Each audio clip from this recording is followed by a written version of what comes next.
সারাক্ষণ চাপা ভয় কাজ করে, যদি কিছু ভুল করে যায়। করিডোর দিয়ে হাঁটার সময় কারোর সাথে ধাক্কা লাগে, পায়ে সামান্য ব্যথা পায়। সম্ভবত মেয়েটি এখানকার কর্মচারী। ভোরকে তুলে দিয়ে নতজানু হয়ে বলে, সরি ম্যাম। আচ্ছা ঠিক আছে। Very sorry ma'am, please complain করবেন না। আপনি ব্যস্ত হবেন না, আমি কিছুই করব না। তাছাড়া দোষটা আমারই।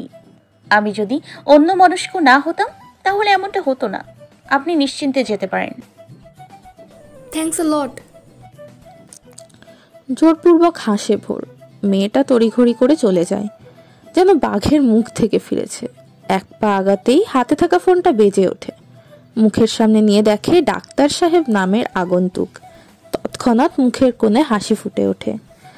রাদের প্রতি কৃতজ্ঞ হয়, তার বলা ডাকেই নিজের নাম্বার সেভ করেছে। ফোন রিসিভ করতে যাবে তখনই কলটা কেটে যায়। কর্পূরের ন্যায় মুখের হাসিটা বাতাসে মিলিয়ে যায়। আবারও ফোন বাজে। দ্রুত বেগে রিসিভ করে বলে,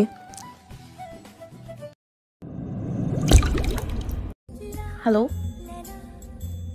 ফোন রিসিভ করতে দেরি হলো কেন? এক মুহূর্তের জন্য তো চিন্তায় পড়ে গিয়েছিলাম। সরি। No formalities. এখন কাজের কথা শোনো। কাল থেকে আমার ক্যাম্পেইন শুরু, 7 দিনের জন্য হবে। আর তাই দেখা হচ্ছে না। তো আজ সন্ধ্যেতে একটা পার্টিতে যাব, বিকেলে ফ্রি টাইম নেই।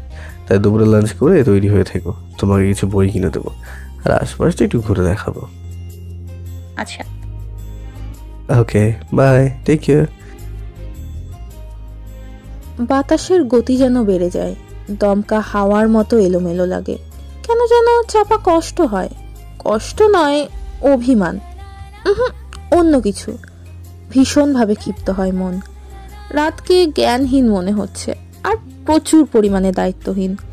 এই ক্যাম্পেইনিং কিছুতেই মন মানছে না। মনে হচ্ছে সাগরে আছড়ে পড়া ঢেউয়ের মতো। কিছুটা বিরক্তিকর। তবে কেন এমন হচ্ছে? এর বিশেষ তো কোনো কারণ নেই। অনাকাঙ্ক্ষিত আশঙ্কা সবসময়ই বাজেভাবে আঘাত করে ভোরকে। এবারও কি তাই আঘাত হানবে? রোদ্দুরে যাওয়ার পূর্বেই কি আষ্টে নেবে অন্ধকার? নাকি এই অহেতুক আশঙ্কা নামেই মাত্র আধার? লাল নীল আলোতে বসে রেড ওয়াইনে ঠোঁট ছোঁয়াচ্ছে নীলাশা। রেড ওয়াইন আর রাত দুটোই তার ভীষণ প্রিয়। তবে দুটো থেকে যে কোনো একটাকে চুজ করতে বললে নির্বিঘ্নে রাতকেই চুজ করে নেবে সে। দীর্ঘ 6টি বছর যাবৎ রাদের প্রেমে হাবুডুবু খাচ্ছে নীলাশা। এই যে সন্ধ্যার পার্টিতেও চলে এসেছে, এমনকি সাথে কোনো গার্ডও নেই। এতটাই পাগল। সকলের সাথে হাসি মাখা গসিপে মেতে আছে রাত। তদ্রূপ সেই হাসিতে মেতে আছে অন্য কেউ। সে আর কেউ নয়, বরং নীলাশাই। কথার ফাঁকে ফাঁকে রাদের গায়ে স্পর্শ করছে শুক্তি। যদিও রাদের সাথে বন্ধুত্ব ছাড়া অন্য কোনো গভীর সম্পর্ক নেই মেয়েটার, তবুও সহ্য হয় না নীলাশার। দূর থেকেও রাদের গায়ে অন্য কারো স্পর্শ মেনে নিতে পারছে না। রেড ওয়াইনের গ্লাসটা সর্বশক্তি দিয়ে চেপে ধরে। হাতের তালু লাল বর্ণ ধারণ করে নিয়েছে, তবে ভাঙে না। এত শক্তি দিয়েও তুচ্ছ গ্লাসের সাথে পেরে ওঠে না। রক্ত গরম হয়ে যায়। গ্লাসটাকে মেঝেতে নিক্ষেপ করতে চাইলেই কেউ একজন টেনে নিয়ে যায় ওকে। তো যেটা ঠিক হলো, আমরা ক্যাম্পিংটা শেষ করে রাঙামাটি যাচ্ছি। ইয়া, বাট আমি যাচ্ছি না। হোয়াট? কেন যাবি না তুই? দেখ না, এই সব কিছুর জন্য একটা সময় প্রয়োজন। আমার কাছে এখন সেই সময়টা নেই। কাম অন ইয়ার, এটা মাত্র 2 দিনের ট্যুর। আই নো, বাট তোরা জানা। পাশ থেকে থমথমে মুখে দীপ্ত বলে, তুই না গেলে আমিও যাব না। রায়া, তুইও? দেখ ইয়ার, দীপের সাথেই তো আমার আসা যাওয়া। ও না গেলে আমি কি করে যাই? ফালতু কাপল। আশ্চর্য, আমরা মোটেও ফালতু কাপল নই। অবশ্যই ফালতু। বন্ধু যাবে না বলে তুইও যেতে যাচ্ছিস না।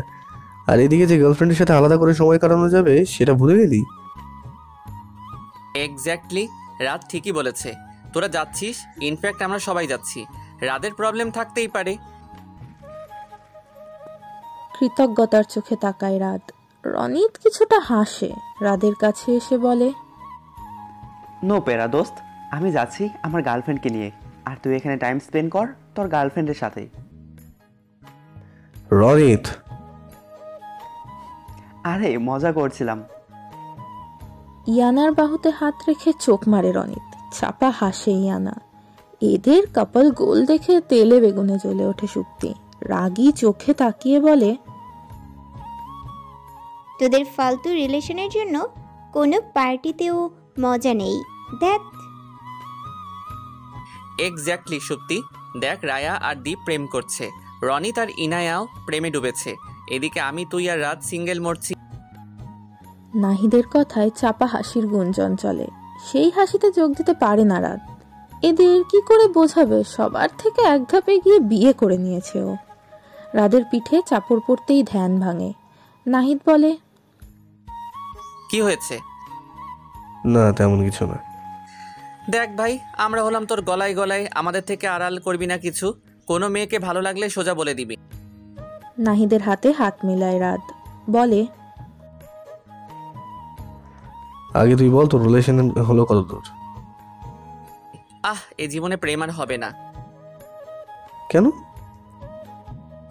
কথার মাঝে ঢুকে পড়ে সুপ্তি। ওর গার্লফ্রেন্ডের অভাব আছে, মেয়েবাজ একটা।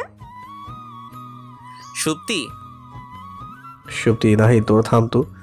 দুটোতে সারাক্ষণ ঝগড়া করিস। এই মিল তো এই সাপা নেওয়া। ওর খুব জলে, বুঝেছিস? মোটেও না, আমি এসব ফালতুবিতে নেই। আমি অলরেডি সবার উপরে, ভালো মেয়ে পেলেই গলায় ঝুলে পড়বো। দেখলি ওর কি চয়েস আর ইন্টেনশন। কথার মাঝে ঢুকে পড়ে সুপ্তি। ব্যঙ্গ করে বলে, নাহিদের কথায় পাত্তা দেয় না সুপ্তি। রাদের হাত ধরে টেনে নিয়ে একটু দূরে সরে আসে, বলে, মেয়েটাকে বলতো। চুপ কর এখন, পরে জানাবো সব। শিওর? আরে পাক্কা শিওর।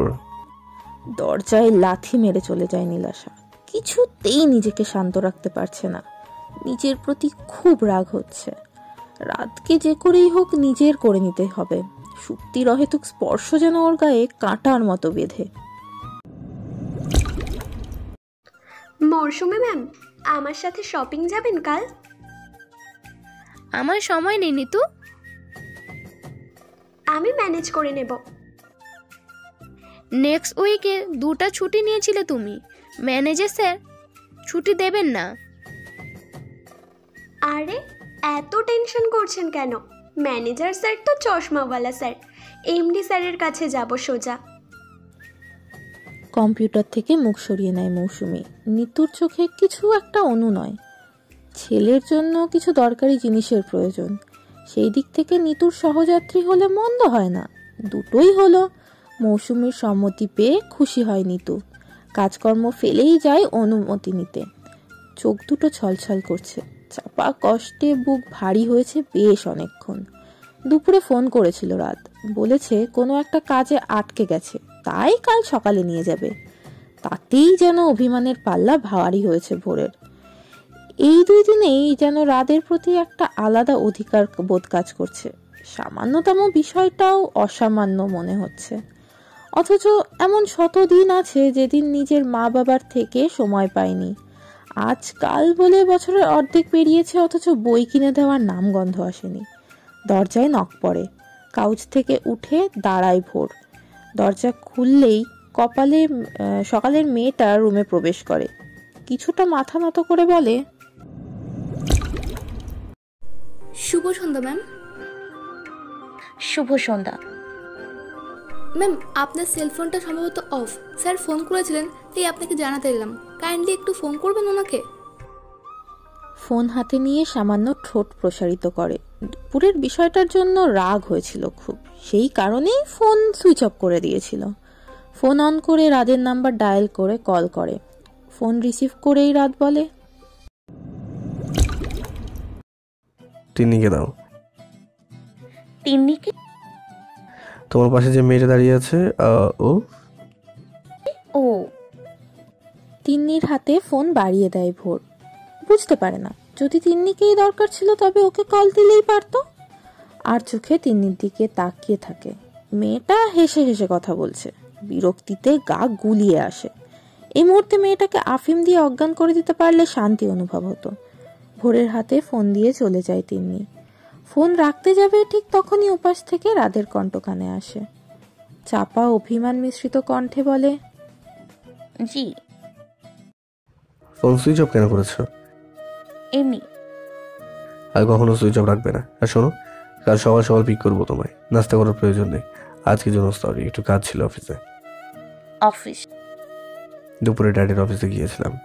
অনেকদিন ধরেই বলছিল যাতে করে হসপিটাল আর অফিস দুটোতেই নজর দিই, বাট আমি পড়াশোনাতে ফোকাস করতেই স্বাচ্ছন্দ্য করি।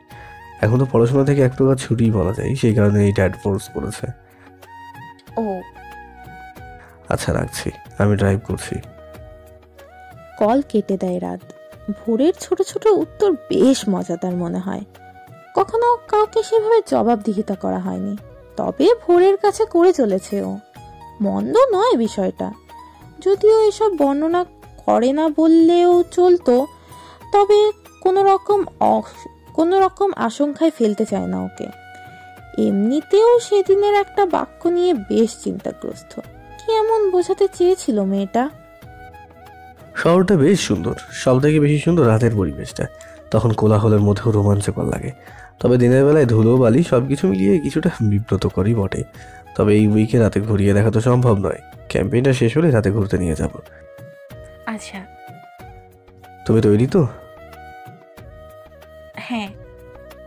মাথা ঝাঁকিয়ে রাদের কথায় সম্মতি জানায় ভোর। কিছুটা জুবুথুবু দেখাচ্ছে ওকে। ভ্রু কুচকে তাকিয়ে থাকে রাত। হালকা শীতের কারণেই বোধহয় এমন অবস্থা। মুখটাও ফ্যাকাশে কেমন। বিউটি প্রোডাক্ট দেয়নি বোধহয়। মেয়েলি বিষয়টা কিছুটা বিরক্তিকর হলেও প্রশ্ন করে রাত, মুখে কি ইউজ করো? জি। মুখের ত্বকের যত্নের জন্য প্রোডাক্ট ইউজ করো কোনটা? আমি তেমন কিছু ইউজ করি না। শীতের প্রবাহে মুখের চামড়া কুঁচকে যাচ্ছে কেমন? অকালে বুড়ি হতে শখ জেগেছে? না মানে আমি আসলে।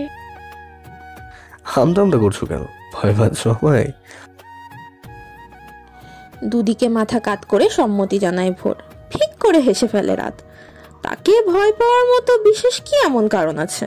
আবারও শপিং মলের কাছে এসে গাড়ি থামাতে দেখে বিব্রত হয় ভোর। আনমনেই বলে, আবারও শপিং মলে? কাজ আছে। কিন্তু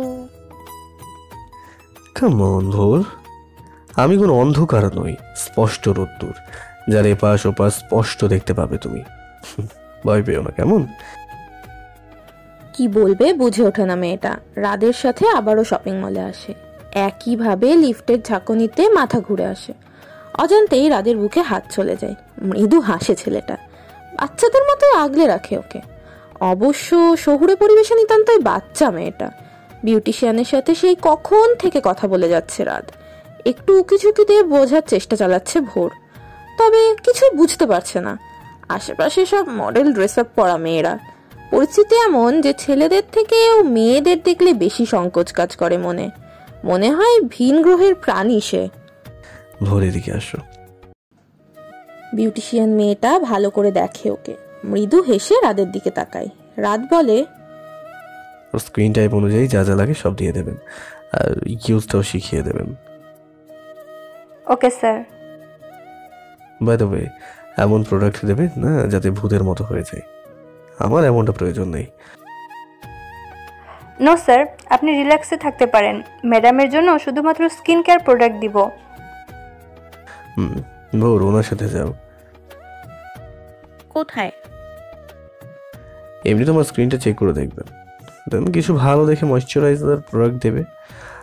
উইন্টার সিজনের জন্য স্কিন কেয়ার যাকে বলে। আমি কিছু দিব না, সাদা ভূত হয়ে যায়, আমার ত্বক পাতলা হয়ে যায়, এই সবের প্রয়োজন নেই আমার। ভোরের কথাতে হাসে মেয়েটা। কিছুটা লজ্জায় পড়ে যায় রাত। কিছুটা ঝুঁকে বলে, স্টুপিড, উনি নাম করা beautician, just skin care product দেবেন যাতে তোমার স্কিন হেলদি থাকে। অন্য কোনো প্রোডাক্ট দেবেন না যাতে ভূতের মতো হয়ে যাও। কিন্তু no more word. Now go like a sweet girl. রাতের দিকে তাকিয়ে থাকে ভোর। এক পলকের চাহনি যেন অনেক কিছু বলে। চোখ নামিয়ে নেয় ছেলেটা। ফোন হাতে নিয়ে মিথ্যে কলের অভিনয় করে।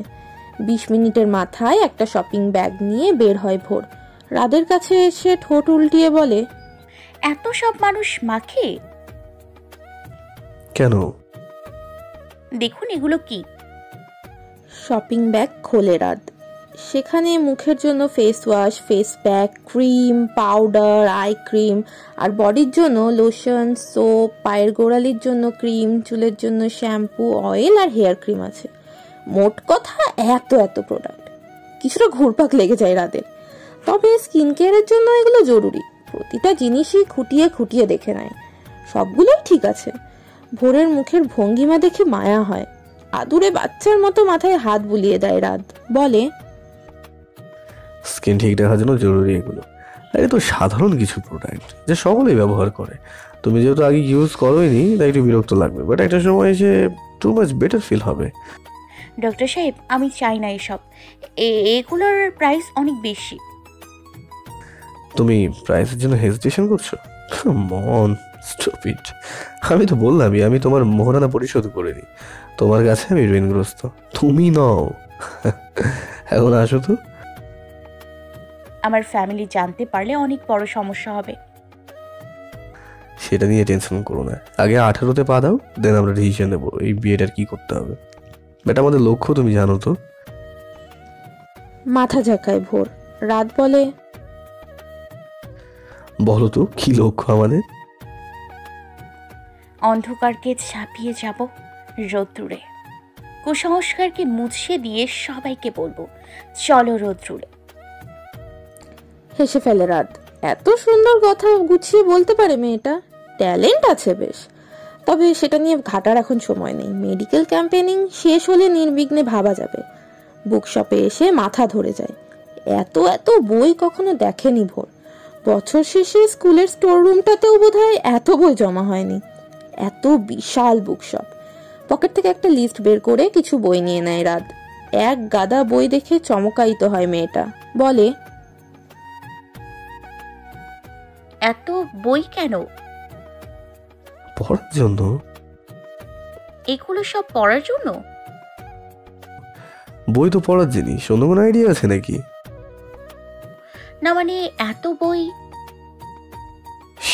মেয়ে, এগুলো তো অ্যাডমিশনের জন্য।